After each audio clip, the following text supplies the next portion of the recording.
Hello, Willowbrook family. Today's deep dive is into Acts chapter 25, verses 23 through 27. I was recently looking through one of my high school yearbooks.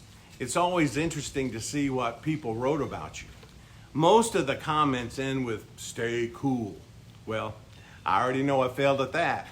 But it's encouraging to read what some of your friends thought about you. And it makes me think that even today, what would someone write about me, my life, what I did, how I lived? You always want to be remembered for what you did for Jesus and what you did with Jesus. In review, before today's passage, Festus, the governor, has not been so sure what to do with Paul. He doesn't think Paul did anything wrong, but the Jews are all up in arms and they want Paul dead. However, as you have read earlier, Paul appealed to Caesar for a trial. And that meant that Festus had to write a report and send it to Nero.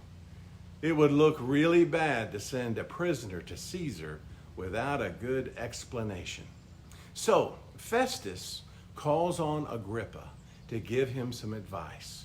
And since Agrippa is familiar with the Jewish religion, Agrippa wanted to also hear Paul's explanation. Both Festus and Agrippa are really trying to make political gain from this. So, starting in verse 23, we see the grand meeting take place. And let me tell you, it was a huge affair. Everybody who was anybody was there. And Festus used this stately occasion to honor Agrippa and Bernice before the local Caesarean leaders. There were 5 commanders based in Caesarea with the responsibility of 1,000 soldiers each. Besides these commanders, many prominent leaders of the city were present. Agrippa and Bernice conducted themselves like they were very important individuals. But you know what? As history goes, the most prominent person there was Paul.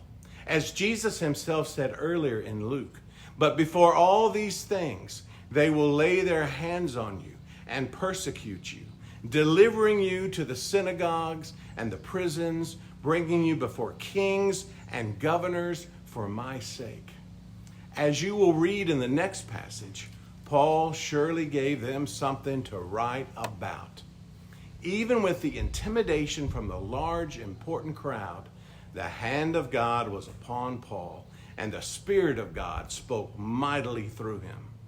And in all of this, Paul kept his composure, and he stayed cool. So when your faith is tested, what will they write about you? And what you did for Jesus and what you did with Jesus. Have a great day in the Lord, Willowbrook.